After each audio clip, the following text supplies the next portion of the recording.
سارا ایک گاؤں میں رہتی تھی۔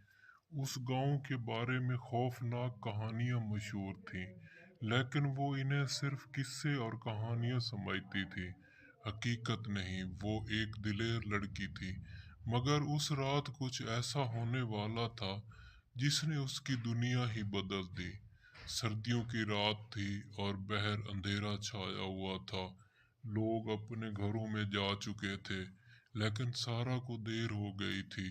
وہ اپنے دوست کے گھر سے واپس آ رہی تھی جب اچانک جنگل کے ایک کنارے پر سایہ دکھائی دیا۔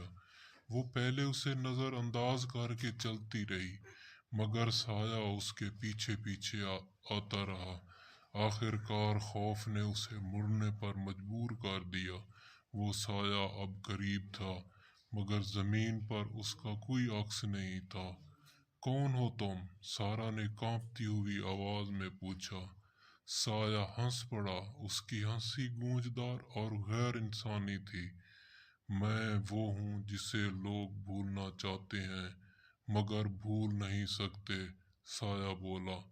سارا بھاگنے لگی، مگر زمین جیسے اس کے پیروں سے چپک گئی ہو۔ سایہ قریب آ رہا تھا اور اس کی آنکھیں سرخ انگاروں کی مانند جل رہی تھیں۔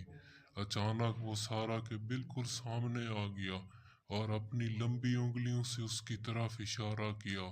تم نے میری حد پار کی ہے اور اب تمہیں میری دنیا میں آنا ہوگا، وہ گرجدار آواز میں بولا۔ سارا کی آنکھوں کے سامنے اندھیرا چھا گیا۔ جب اس نے آنکھیں کھولیں تو وہ ایک عجیب و غریب جگہ پر تھی۔ ہر طرف دھند اور سیاہ سائے تھے جن کی سرگوشیاں کانوں میں گونج رہی تھیں۔ سارا کو لگا جیسے وہ کسی دوسرے جہان میں آ گئی ہو۔ یہ کہاں ہوں میں؟ سارا نے خود سے سوال کیا۔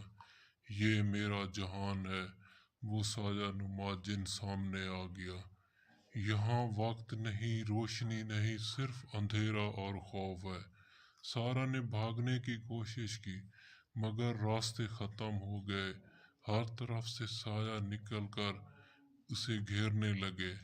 ان کے چہرے بے شکل تھے، مگر ان کی موجودگی دل دہلان دینے والی تھی۔ میں نے کچھ نہیں کیا، مجھے جانے دو، سارا چیخی۔ یہاں آنے کے لیے کچھ کرنا ضروری نہیں، جن نے کہا۔ یہ جگہ ان لوگوں کے لیے ہے جو اندھیروں کو نظر انداز کرتے ہیں، اسے سمجھنے کی کوشش نہیں کرتے۔ سارا نے ہمت جمع کر کے سوال کیا، تم کیا چاہتے ہو؟ تمہاری روح، جن نے سرد آواز میں کہا۔ سارا نے دعا مانگنا شروع کی۔ جیسے اس نے خدا کا نام لیا، جن چیخنے لگا اور پیچھے ہٹ گیا۔ یہ نام مت لو، وہ غصے سے بولا، مگر سارا نے دعا جاری رکھی۔ روشنی کی ایک کرن نمودار ہوئی اور سائے غائب ہونے لگے۔ جن نے ایک آخری بار دھمکی دی، یہ ختم نہیں ہوا، میں واپس آؤں گا اور تمہیں لے جاؤں گا۔ اچانک سارا واپس اپنے کمرے میں تھی اور پسینے میں شرابور تھی، مگر زندہ تھی۔